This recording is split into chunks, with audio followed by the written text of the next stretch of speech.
حضرت ابراہیم علیہ السلام جب آپ نے یہ سفر شروع کیا تو ملک شام جب گئے تو وہاں پر حیران کا بادشاہ جو تھا اس نے اپنی بیٹی کی شادی حضرت ابراہیم علیہ السلام سے کر دی، جن کا نام سارہ تھا۔ حضرت ابراہیم علیہ السلام کی شادی 37 سال کی عمر میں ہوئی، اور پھر اس کے بعد میں ملک شام سے نکلنے کے بعد فلسطین گئے۔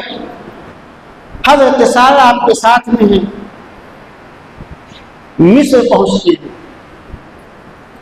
یہ آپ کا سفر مستقل چل رہا ہے اللہ کے دین کی دعوت کے لیے۔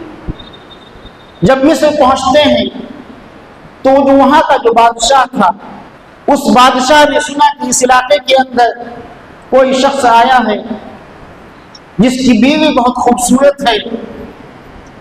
اس نے حضرت سارہ کو اور حضرت ابراہیم کو اپنے پاس بلا لیا، اور بلانے کے بعد کہا کہ آپ لوگ یہیں پر رات میں قیام کیجیے۔ جگہ دی اس نے، لیکن اس کی نیت اتنی خراب تھی کہ حضرت ابراہیم علیہ السلام کی بیوی حضرت سارہ کی طرف وہ غلط نگاہ سے دیکھنے لگا۔ آپ کی طرف جب اس نے ہاتھ بڑھایا تو اس کا ہاتھ شل ہو گیا، اس کا ہاتھ کام نہیں کر رہا، لنگ ہو گیا ہاتھ۔ تو اس نے کہا کہ ابراہیم اپنے پروردگار سے دعا کیجیے کہ اللہ تعالیٰ میرے ہاتھ کو ٹھیک کر دے۔ حضرت ابراہیم علیہ السلام نے اس کے لیے دعا کی، اس کا ہاتھ ٹھیک ہو گیا۔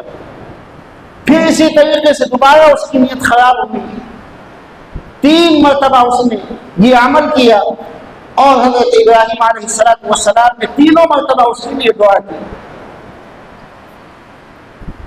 سمجھ میں یہ آیا جو سب سے اہم چیز ہے کہ داعی کے لیے کتنا بھی اس کا نقصان ہو جائے، کتنی بھی اس کو تکلیف دی جائے، کتنا بھی اس کو پریشان کیا جائے، لیکن داعی کبھی غصہ نہیں ہوتا ہے، کبھی اپنی زبان سے الٹے سیدھے الفاظ نہیں نکالتا ہے۔ حضرت ابراہیم علیہ السلام جواب کچھ دے سکتے تھے، لیکن آپ نے 3 مرتبہ اس کے لیے دعا فرمائی، اس کا ہاتھ ٹھیک ہو گیا۔ جب صبح کو حضرت ابراہیم علیہ السلام چلنے لگے تو اس نے سمجھ لیا کہ یہ کوئی متقی آدمی ہے، پرہیزگار آدمی ہے، کوئی اللہ والا ہے۔ تو اس نے اپنی ایک کنیز، ایک باندی جن کا نام ہاجرہ تھا، تحفے میں دے دیا کہ ابراہیم اس کو لے کر کے جاؤ۔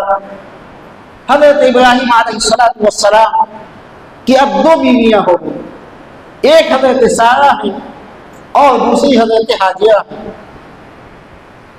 حضرت ابراہیم علیہ السلام نے ان سے بھی شادی کی، لیکن ابھی تک کوئی اولاد حضرت ابراہیم کی نہیں۔